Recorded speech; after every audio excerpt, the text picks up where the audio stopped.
And we are back. Another edition of the Underdog Jets podcast with number 80, Garfield's finest. And Wayne, it's a loss. It's a loss. But I feel a lot better after this game as opposed to the win after week one. I got to be honest. Not the immediate moment afterwards because week one was great, but the next day. Yeah, obviously, Zach played a lot better. We could say it was the play calling. We could say decision making. There's a lot to it. And people are talking about that, but bottom line, he still coughed the ball up at the end. But people asked me about his performance. I said, if he could do that, it's good enough to win. If the defense plays better, which I think they will. So I think Yeah. if he plays like that, there's a chance to win some ball games. I mean, coughing the ball up is unfortunate. I think he got ahead of himself because he had a great pre-snap look. We'll bring it up later. It was 3-by-1 trips, and it was only three. It was 3 versus 3 basically. So I think he got giddy. Right. And afterwards, he said something about the protection where he thought he'd have to slide right because a free runner might have been coming left. So it's good signs that he's actually talking about that stuff and seeing that stuff. Yeah. The biggest thing is, he didn't have that deer and headlights Right. look that he always had. On the sideline, he seemed a little more, motivated, being more of a leader, which has been part of the problem and being accountable. So maybe he grew up a little bit, and everybody was like, "Well, I'm wrong. I was wrong about Zach." Listen, it's one game. He played better, but He's got to by no sustain it. means should we say, "Hey, we were wrong about him," because he's got a lot more to do to prove himself. To me, at least. I think everyone, me too. Even though I fall more on the side of mentality, and I'm not absolving Zach. I just think it's more of a mentality thing with the coaching. Even though I fall on that side, he hasn't proven anything. He still has to sustain it. He has to build off of it, and it'll start this weekend in Denver. Yeah. Perfect place to go. They have the tiff between Hackett and Sean Payton, but sometimes it's better to get away from the home crowd, specifically when you get booed. So I fully expect them to, play well and but come away with a win.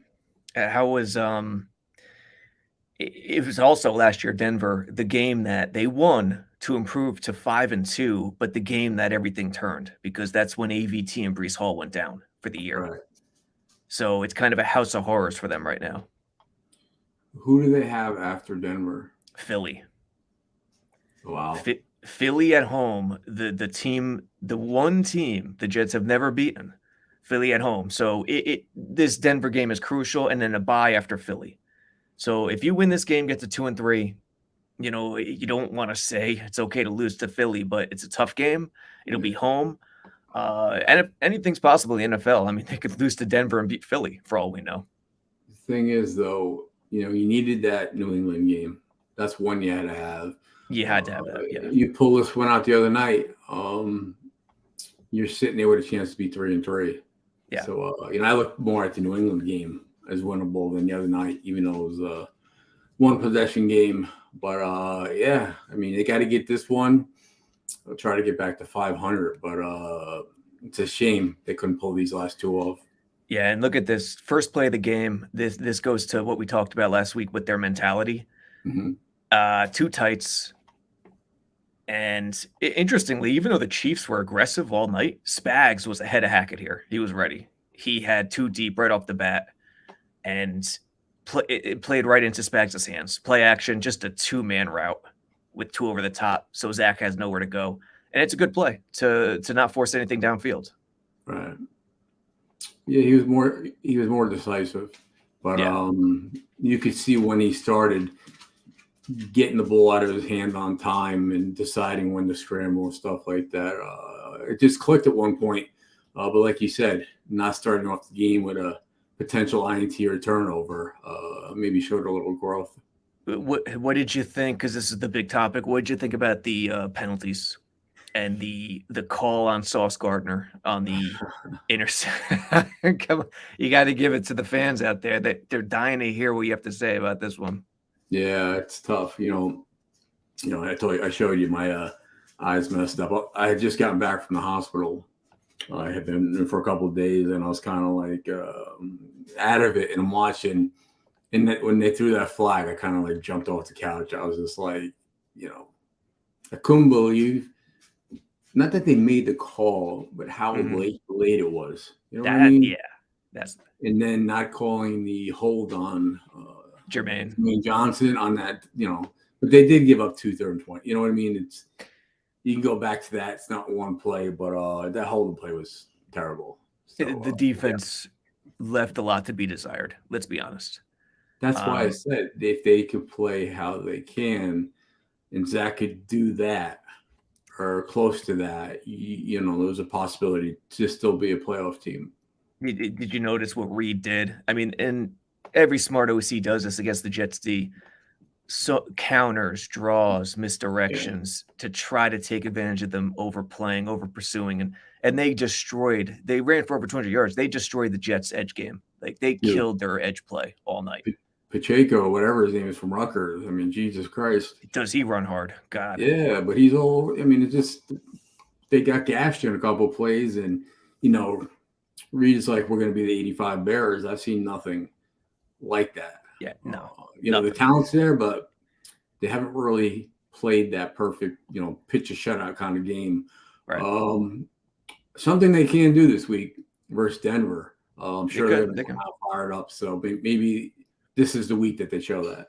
Yeah, this is the Pacheco long run. I hated the holding call on Sauce, but this is the worst non-call of the night. Jet motion, they do a little misdirection. I don't know if it's a counter or we'll see. But watch Sherwood here. Clemens crashes down, so it has to be an exchange, a scrape exchange or something where he's crashing and the linebacker someone needs to have edge support here.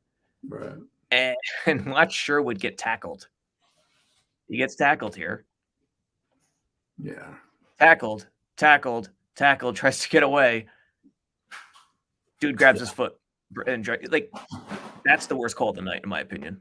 Yeah, there was a couple of them, and blame this, blame that. People are blaming Taylor Swift. They're blaming this. They're blaming that. Swifties, whatever you want to call Swift them. mojo. Yep. Listen, they say one play doesn't win or lose a game, but a couple of these could have really changed it, especially when they had the momentum. So we could talk about it all we want, the what ifs and what could have been, but it's a loss. Are there more victories in football? Yeah, but unless they come out this week and improve and win, it's not really going to matter how close they came Sunday night. Correct. And like you said, they have to shore up the defense, the run defense. Their run defense is what, like 26th or 27th in the NFL right now. It's just not. Is that right? Wow. Yeah. Here's Zach Wilson's first touchdown. Key to me, second down. You're not waiting on third down to make something happen here through the air. It's goal line D. It's standard, and it was covered pretty well. But the patience here on the play action to not freak out, be patient, and just trust the throw. Well, he knew where he wanted to go. If he waits a split second longer, it's out of bounds. Yeah. They'll touchdown to Lazard. Small window. If he waits, he was just on time. I don't know if he was talking to Aaron Rodgers in between series, but his confidence level went up and giving the opportunity for his weapons to make plays. That's all he needs to do. With Lazard, throw it up there, let him make a play, get past interference, something, and it just clicked a little bit for him. I think the biggest play was, and the one that really got him going, was the one where he just threw up to Lazard. Scrambling out of the right side of the pocket, and he just threw it up, and Lazard came back for him and got it. I mean, that's fine. You can underthrow those one-on-one balls. It's one-on-one. And if the DB's not looking, I mean, that's a crazy advantage. Yeah, I have to say that. The guy's running with his back to you.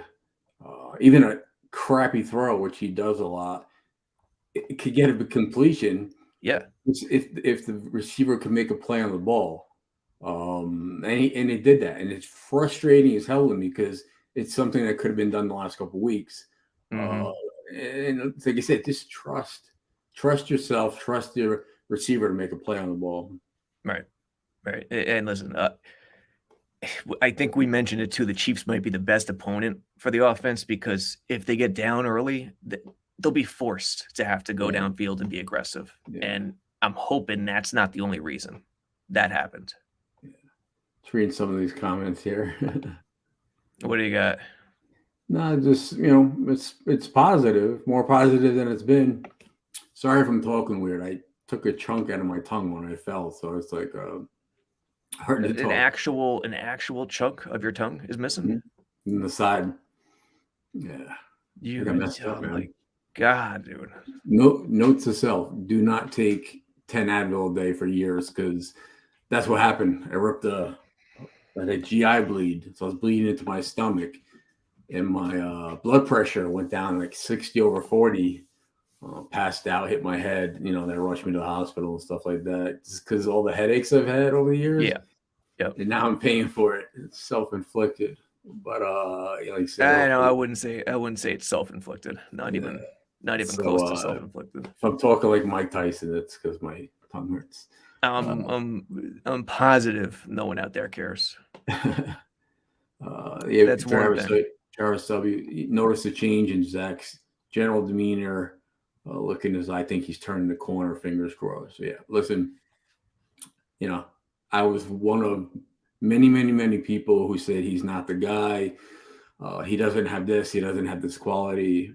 Listen, I know he showed it, and I'm happy about that. And I'm happy to be wrong for one game. Like, you know what I mean? Yeah, he could have turned the corner. He did it in a national, audience. And I'm hoping I'm wrong. I know some people came out, we're complete. No, definitely looked different. Definitely rallied. His teammates rallied around him. He got the locker room back.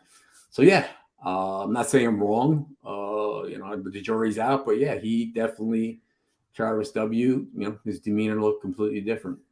And let's put it this way, too. What we worry about him is his mentality, like fragile, right? Overthinking. At the end of this game, I thought he came down too hard on himself, blaming himself for the fumble, the snaps, the fumbled snap. Looked like a lost puppy. So if there's ever a game next week where he could prove that stuff, he's overcome that stuff, it's this weekend in Denver.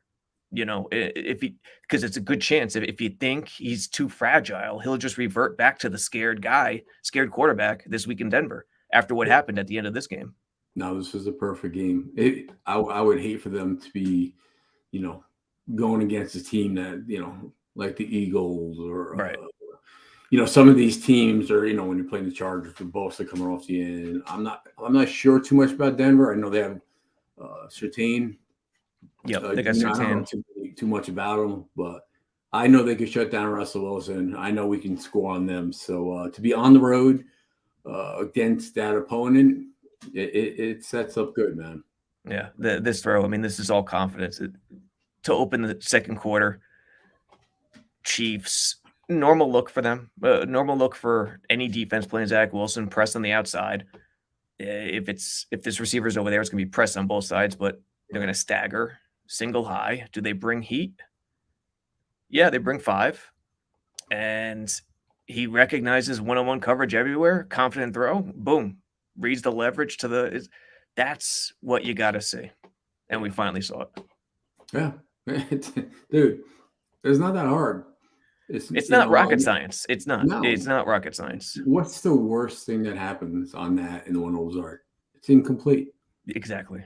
Third and long, or you're 30, 40 yards down the field, gets picked off with the guy going down. It's like a punt. You got nothing to lose. Zach has nothing to lose. Everybody's against him. Let it rip. Let it fly. Let it go. Yes. Run. You're so athletic on a 2-point conversion. It was just like, I'm going. And that's that confidence, man. Listen, a couple big plays, the crowd's cheering for you, your teammates are slapping you high five. That's all it takes to turn things around. It's not, like you said, it's not rocket science. No. You got some weapons there. And someone made a comment about Dalvin Cook. I want to get that. I'm Mm, shocked that he hasn't done anything. But get the ball to Brees Hall. And Garrett Wilson had 14 targets. That's how you're gonna win games and score more than 10 points. yeah, Cook doesn't look great right now. No, I'm shocked. Yeah, and here's another one, Rucker, and oh, how about Xavier Gibson and Rucker playing in this game? They needed Xavier Gibson on the offense in the worst way to get some Yeah, jet motion going, and then Rucker coming down with this corner route. What's the coverage? Man again? Yes, he man again. The next step for Wilson is going to be beating zones yeah, because Spags threw a little more zone in there later in the third, early in the fourth, and the Jets couldn't see. This is the first time the Jets offense was faced with an in-game adjustment. right. Usually, with Zach Wilson, the offense never forces the D to change anything. They just play aggressive, run blitz on first and second down, and dare them over the top. Finally, they challenged the D to change, and then they couldn't adjust to that change. So I think that's the next step too. You know what's interesting too? I took a picture of this about the. Someone said John Hepburn offensive line is gelling. Yes. Pass block win rate has improved each week. Week 1, 30, week 2, 35, week 3, 50. And then the other night, 68% with the league average being 56. So, we're not talking about that, but coincidence, line blocks better, Zach plays better. Yeah, that's true too. Yeah, listen, if they could just solidify that, like you said, at this point, it's just like don't miss blocks, don't turn. I mean, it's like I said, it's not rocket science. Obviously, not everybody can play football. NFL court, it's not that easy. But with someone with that talent and those weapons, it's if you just not say dumb it down, but just allow him to make those reads, nothing too crazy. This is how he can play. Yeah. And I think if the game plan shows confidence in him, that goes a long way too. Yeah. In that, okay, we are going to take some chances on first and second down instead of trying to set up third and manageable, 3rd and 5, 3rd and 6 every time. It's also the relationship with the offense coordinator. It's like, all right, I don't know about the play, but all right, he made the right call. He made, like you start trusting in the play calling instead of being like, why are we running this kid? Why are we doing this? So that relationship is important too, where Aaron Rodgers didn't need an offense coordinator. He's the coordinator. He's the coach. Right. But, He really is. Yeah, he's learning to deal with Hackett. What's to say? Oh, look at this, John Hepburn. Wayne is Mr. First Down. Yes, he collected a few first downs in his career. Time to retire the number 80. Guess what, John?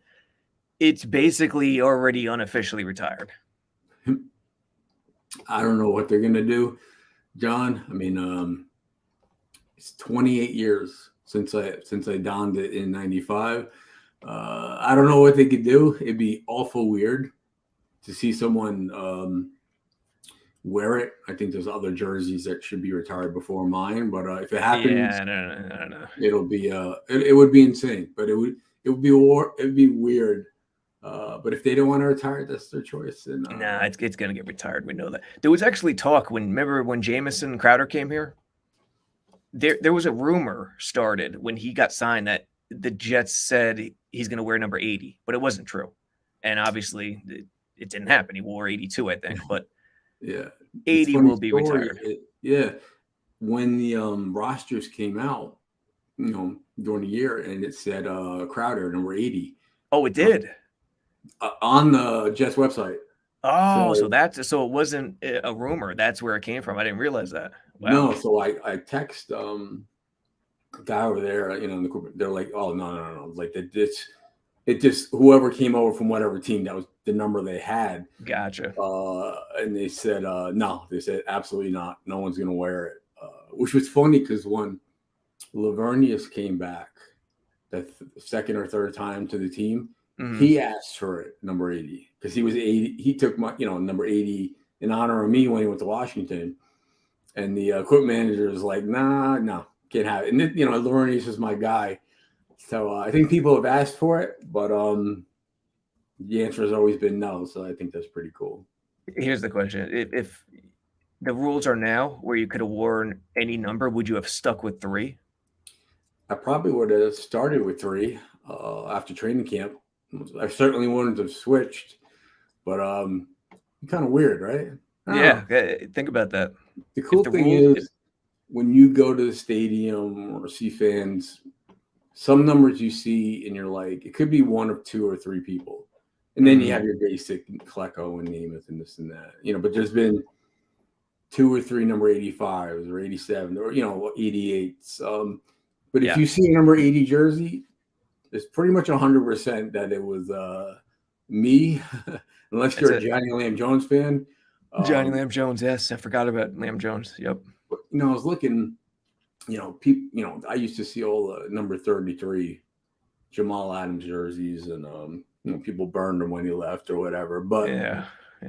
how many games has he played in since he got traded to Seattle? You can 1.5. head count 50 million, and he's played in 5 games in Yeah, 3 it's years. rough, man. It's rough. And I didn't even see it last night. Like I was in and out of the Giants game, not locked in. I didn't even realize he left the game hurt. Yeah. So that's rough. The whole point is people, wearing these jerseys and wearing my jersey, but it's rare. It's rare to know. What a great move that was by getting rid of him and what he ended up being. Oh, huge. It's like if you think about what Douglas has done, it's universal in his praise, pretty much, almost. 99%. He's just one moment away from making it all happen. It's such a rare thing to see, and we're just waiting on that moment. Simple Eats says the week Wayne finally gives up on Zach, he shows something with the crying faces. I give up on him. I'm just like, I got to the point where like it wasn't so much about giving up on him. It was the fact that they were doubling down that he was the guy no matter what. He's the starter no matter what. No one's getting reps with first team. And I was just like, this isn't the guy. I'm like, this is like, but then to say, all right, we brought in someone. Maybe Zach's job isn't like 100%, whatever. When I heard that, then I was like, all right, that's what I want to hear. I'm not saying like never play again. I'm just saying you need a plan B, plan C, whatever it is. It can't be so. I understand it. It can't be so concrete. Is what you were saying. Now the fact that he knows maybe it could be in jeopardy, he played it a certain way, but I hope I'm wrong. Yeah. Do I think he could win a Super Bowl right now? Like I said, I hope, but like he needs to get better, and I'll be the first one to admit he took a step. But let's do it 2 weeks in a row. Let's do it exactly. Yeah, I'm nowhere near. Okay, he's figured it out. Yeah, but there were improvements, like what we saw in Buffalo and Dallas. That he was scared to death to just sit in the pocket for over a second. The previous 2 years, looking at the receivers, he's looking at these guys. And I know the bar is low, and again, it's the mind, it's the head case stuff, and the best thing going for everyone, all the Jets fans, that he has figured it out is maybe he just took everything to heart too much. Like, okay, we're running a game plan. It's conservative. My job is to take care of the ball. And he's just so frightened to do a damn thing that, garbage came out. Sling it. Oh, dude, let's talk about that. Rodney Harrison, man. That was bad. He's a piece of something. Yeah, that was bad. Instead of like giving, credit and celebrating, the Chiefs win to Chris Jones, this and that. All you want to do is have him badmouth this kid. And Chris Jones wouldn't have it. And then badmouthing, calling Zach garbage and trying to get Chris Jones to say something and like double that. It's just like, dude, let it go, man. This kid played good. People are happy for him. His opponent's happy for him that the kid was getting hammered by everybody, and like you can't let it go. Like I didn't like him as a player. I don't like him as a person. Yeah. You got a good gig there, man. And you're getting bashed about, your decision to question this young kid. So I didn't like it. I didn't. Yeah, I think a lot of people, are firing back at him, and he deserves it. Yeah, I agree. The easiest thing to do in life is to pile on to an easy target. Yeah. And when I say pile on, I don't mean just regular fandom. I mean what he did. Like you just You know, if you're going to do that, at least be consistent. And he's not consistent for one. And And, Chris Jones. Chris. The other side of it is I'm watching Chris Collinsworth. I don't know if he's related to Zach Wilson. I don't know if you heard the game, if he's like his, godfather. I was just like, wow. He was talking about him like this was perfect, that was perfect, and I was like, I understand he's trying to do right by the kid and like give him confidence and kudos, but I was like, wow, I was like, I don't know. It was a bit much. He spoke good about me too, but I was like, wow. Yeah, he's on our intro actually, Collinsworth. Is that right? One of the tackle, I forget which team it was, but the tackle you escaped like 3 guys, and then dove for the pylon. He did right by me, but just listening, I was looking at my family. I'm like, do you hear this guy? I'm like, this is crazy, but he made the plays. Give him kudos. Yeah, I think Chris Collinsworth is Zach's dad, and Chris Sims is Zach's older brother. I think those are the 2. Crazy. We have DFF wants to. Is there a 5% chance Zach is back up next year? Yes, because think about it. The one silver lining that could come out of Saleh sticking with him and showing confidence in him and never wavering, other than Zach fulfilling it, even if he fulfills it, he's gonna want to return that favor and hang around Aaron Rodgers and be the backup next year if all works out. Back to plan A. Yeah. The only way he's not the backup is if he reverts back to. Is he not the backup if Simeon comes in and does well and ends the year, or someone else comes, if someone replaces him and he never gets back in, he won't be the backup. That's the only way. Exactly. If he falls on his face, that's the only way it's not going to happen.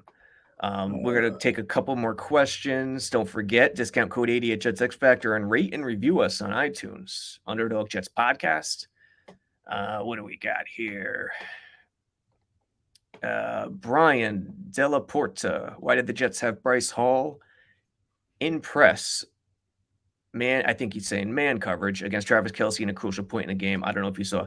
I don't know the spot you're talking about because I haven't looked at each play yet on the film. If you're still there, type it out, which spot, and we'll try to find it. But Sauce, people were speculating whether Sauce would travel with Kelce everywhere. It didn't happen. I thought Sauce is not a slot corner. He doesn't have that build. But against tight ends, it's kind of perfect because he's long against a physical tight end. But I don't know. That's a good question. I keep seeing who is Nathan Rourke? Nathan Rourke. Where do you see that? It's weird. I've heard comments of that on. I don't know. Don't put it up there. I don't know what it. Don't put the whole comment up there. But I've heard that before. Maybe he's in college or something like that. Nathan Rourke. I don't know. Mickey Rourke's long lost Trevor son. Siemian. I didn't realize that Trevor Siemian had 40 TDs and like 20 INTs. I thought that was a pretty good ratio. What was it again for Siemian? He had like 40 TDs and 20 interceptions. I thought that was better than I thought. He had a great season the year after Peyton. Was it the year after Peyton left Denver? I think, and he came in. He replaced Peyton Manning, which is not easy in Denver, and he had a good year. And I think that's the bulk of his stats. Yeah. Rourke, who I'm not even familiar with. I don't know. He's with the Jags right now. Is this actual person? Yes, this is an actual person. He's 25. He came from the CFL. That's why we don't know this guy. All right. This could be a relative. He comes from the land where hockey is God. This Victoria, Canada. Yes. This is funny when people come up with I love it. Yeah. So we gave this kid a shout out. I don't know who he is, but hey, we'll look into him. Thanks for the comment. We'll look into him. Any event, good show. Lots to talk about, but like you said, the jury is still out. But perfect game, absolute perfect game playing Denver on the road. It is. And I think based on the defense, probably going to come out pissed off. that I think it could be a convincing win, and build on that going to play the Eagles, which they're gonna have to play a perfect game to get by them. It's gonna be tough. Yeah. It will be tough. All right, Jets fans. Until next time. Hopefully they're 2-3 by the time we're talking to you again. Yeah. Take care.